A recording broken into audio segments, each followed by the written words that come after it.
is a perception that is formed in our brain.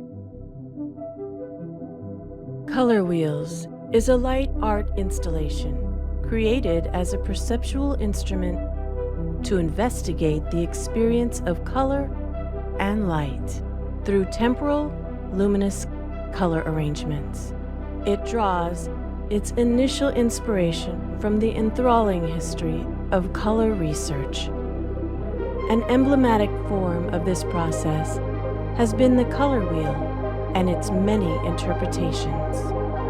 6 circles engaged in a concentric layered layout. Color Wheels is a triptych that generates a minimal and basic physical environment to investigate color harmonies and analogies. Visual experience is stimulated by successive brightness, hue, and saturation hierarchies. Complementary, simultaneous, sequential color contrasts and chromatic afterimages challenge visual consistency, live points of perceptual exploration.